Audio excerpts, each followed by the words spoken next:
यह सब वायलेंस तब हुआ जब पश्चिम बंगाल में एक महिला मुख्यमंत्री रही है और सबसे ज्यादा अत्याचार महिलाओं पर हुआ है। इस बात को हमको समझना चाहिए और इसको उजागर करना चाहिए कि एक महिला मुख्यमंत्री होने के नाते अगर पश्चिम बंगाल में महिलाएं सुरक्षित नहीं हैं, if the women are not safe, which type of Raj we are going to give to the Pashchim Bengal, to West Bengal by TMC government, that we have to understand.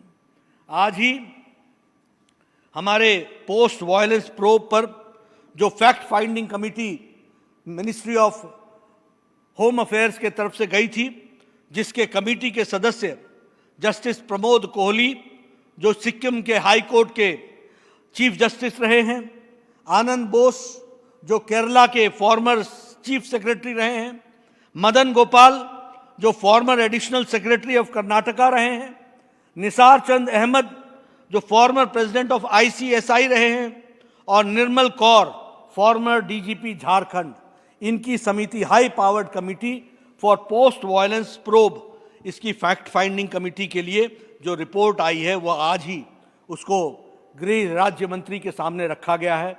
जो जानकारियां मुझे मीडिया से मिल रही हैं वो जानकारियां ये बताती हैं कि इस फैक्ट फाइंडिंग कमिटी ने ये पाया है कि violence under the well planned conspiracy in Bengal, यानी वायलेंस जो हुआ है वो वेल प्लान्ड कॉन्स्पिरेसी के तहत हुआ है।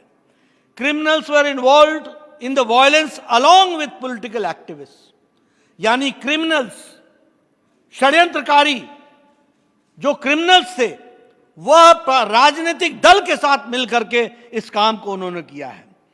जिन लोगों ने, जो लोग उनके विरोधी थे उनको मारा गया, वुमेन का रेप हुआ है, हाउसेस डिमोलिश किए गए हैं, विक्टिम्स को प्रिवेंट किया गया है from going to the police station और फाइन्स वर इम्पोज्ड, उनके ऊपर जुर्माना लगाया गया कि तुम भारतीय जनता पार्टी के साथ क्यों गए हो, इसके लिए जुर्माना लगाया गया। यह हमने बंगाल में देखा है। इसके साथ साथ police remained as mute spectator, Bengal की पुलिस मूक दर्शक रही है। इससे ज्यादा शर्मनाक बात नहीं हो सकती है जो हमको देखने को मिला है। आधार कार्ड और राशन कार्ड जिन लोगों ने विरोध में काम किया उनसे छीने गए हैं। बंगाल वायलेंस में फेलियर ऑफ एडमिनिस्ट्रेशन है, प्रशासन का फेलियर है, यह हाई पावर्ड कमिटी कहती है। और SC, ST, women and weaker societies were targeted. हमारे दलित भाई, हमारे ट्राइबल भाई, हमारे कमजोर सेक्शन के सोसाइटी, हमारे कमजोर वर्ग के लोग और साथ में हमारे जो महिलाएं थी उनको इसमें टारगेट किया गया है। यह बात भी हमको समझनी चाहिए। यह रिपोर्ट मेरी नहीं है, यह रिपोर्ट मेरी कोई मन भगड़ंत की बातें नहीं है। यह रिपोर्ट हाई पावर्ड कमिटी जो प्रोब करने गई थी उसने आज ही गृह राज्य मंत्री को यह सौंपी है, मिनिस्ट्री ऑफ होम अफेयर्स को। यह हमको ध्यान में रखना चाहिए। मित्रों, हम लोगों को अकेले लड़ने की आदत है। मैं इस समय यह नहीं पूछने वाला हूं कि कहां चले गए सारे देश के विरोधी दल। अगर कोई घटना बीजेपी शासित राज्य में हो जाती है तो तूफान खड़ा कर देते हैं, सारे एक दल एक आवाज से लग जाते हैं। कहां है वो so called human right activist? मुझे उनसे कोई आशा नहीं है, लेकिन ये pseudo human activist, human rights activist, इनको भी बेनकाब करना हमारी जिम्मेवारी और हम करके रहेंगे, ये हम बताना चाहते हैं। कहां चले गए वो दलित के खिलाफ लड़ने वाले लोग? वो कहां चली गई वो राजनीतिक दल जो विमेन और दलित के बारे में लड़ाई लड़ने के लिए अग्रसर रहते हैं? वो कहीं बीजेपी शासित राज्य में कोई घटना दुर्भाग्यवश हो जाए उसका हम समर्थन नहीं करते, लेकिन तुरंत ऐसे चिल्लाते हैं जैसे ये बहुत बड़ा अन्याय सिर्फ बीजेपी राज्य में हो रहा है। लेकिन बंगाल में टारगेट किया जाता है महिलाओं को, मुख्यमंत्री महिला है, टारगेट किया जाता है दलित्स को, टारगेट किया जाता है ट्राइबल्स को, टारगेट किया जाता है हमारे weaker sections of the society को, कमजोर वर्ग के लोगों को। तब इनकी आवाज नहीं निकलती, गले में जान समाप्त हो जाती है। मित्रों, ये स्यूडो सेक्युलरिस्टों को भी और ये स्यूडो ह्यूमन राइट एक्टिविस्ट को भी बेनकाब करना, ये हमारी जिम्मेवारी होगी। इनसे हम कोई आशा नहीं रखते, ये हमको ध्यान में रखना चाहिए। और बीजेपी इस मानसिकता को क्रश करेगी इन ए डेमोक्रेटिक वे। मैं आज सुबह सुबह पार्लियामेंट के वक्तव्य को पढ़ रहा था और मुझे उसमें पढ़ने को मिला कि शायद ये 51-52 की बात थी। जवाहरलाल नेहरू जी ने, उस समय हमारे 3 सांसद होते थे जनसंघ के, और हमारे जो टोटल ऑपोजिशन था जिसकी संख्या बड़ी थी, उसके चेयरपर्सन थे श्यामा प्रसाद मुखर्जी, बंगाल के सपूत।